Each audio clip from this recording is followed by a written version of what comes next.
Hello, and welcome back to the 4Tiers Risk Assessment video tutorials. This is the second in a series of demonstrations developed to assist you understand and master the product as quickly and effectively as possible. This module demonstrates adding risk groups, subgroups, and risk categories. These features allow you to maintain collections of risks for consistency within the context of the assessment. Before starting the video presentation, I will take a moment to demonstrate the product help and new user tutorials. The help and new user tutorials are available under the help on the menu bar.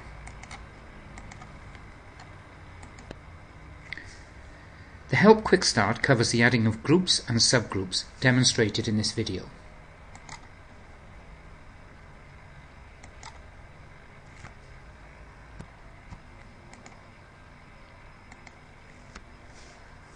The new user tutorial provides a step-by-step guide to developing your own risk assessment groups and subgroups, and is covered in the Getting Started section of the new user tutorial.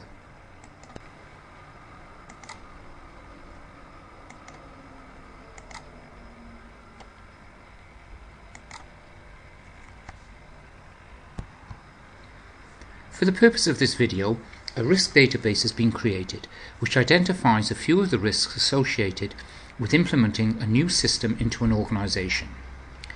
This assessment is viewed from the supplier of the new system responding to the tender process.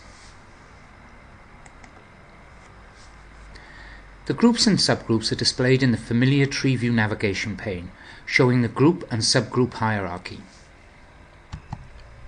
Selecting the Delivery Logistics Risk Group shows all risks associated with this group and is displayed on the Risk navigation pane. This group has subgroups of Occupational Health and Safety, Plant to Client, Site Inspections and Consulting, and Technology.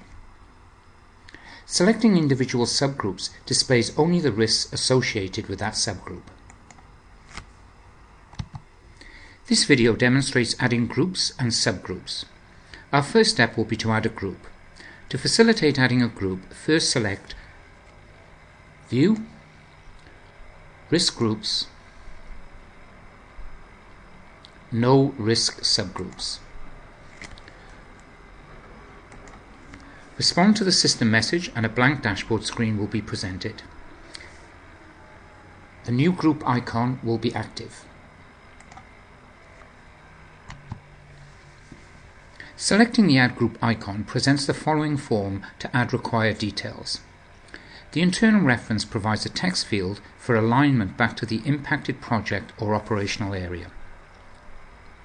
The group title provides for the text required to display on the navigation pane, and finally the context for the group.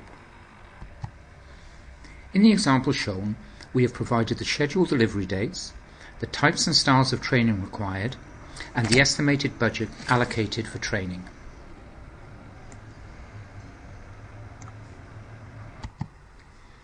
For group control purposes, a start and end date can be provided to prevent subgroups running for longer duration than the main group.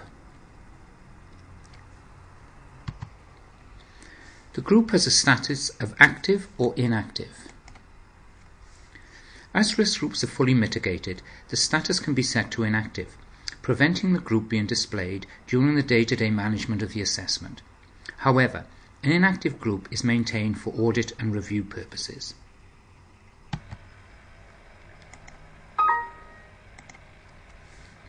The group is now saved and appears on the navigation pane. The new group is now visible on the navigation pane and available to add subgroups. Notice the new risk subgroup icon is now active and available. Selecting the subgroup icon opens the subgroup form for user update. Again, we have a project or operational area internal reference, a title for the navigation pane, and text for the context of the subgroup. In this example, we've added the project reference and descriptive title for the group. The context shows the scheduled time frame within the overall client training group. the limitations of the training to only the technology curriculum, the anticipated locations, and the percentage of the overall budget allocation.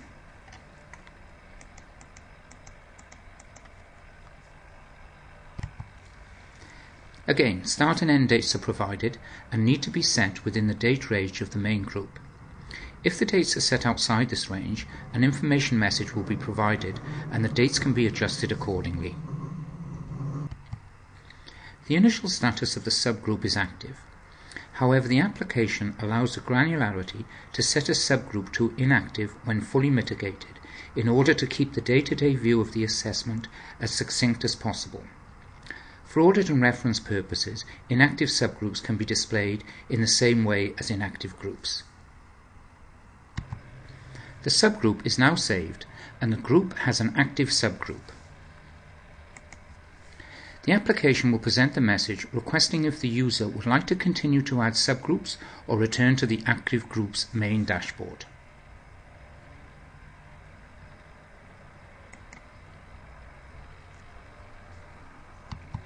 Subgroups can be added to groups at any time on the main dashboard, so for the purpose of this presentation we will select yes and return to the main dashboard. The main dashboard is now displayed with the new client training group and business partner subgroups. By selecting at the group level, the subgroup icon is activated and additional subgroups can be added to the active group.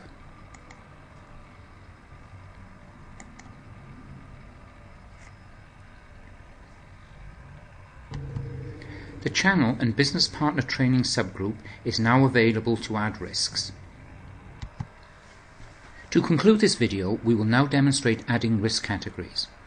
Risk categories are useful when filtering risks, managing the assessment, and presenting the assessment to a specific audience. To add a new risk category, select Tools option on the menu bar. Under the Tools menu option, select Manage Codes.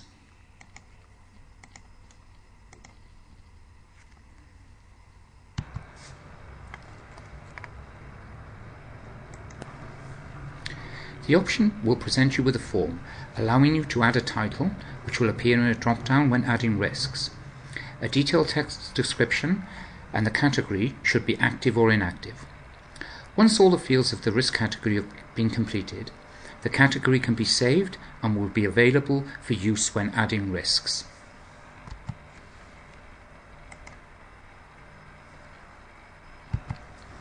We hope you've enjoyed this demonstration video. You should now be able to select the view to add new groups and subgroups, set the circumstances for these groups within the context of the overall assessment.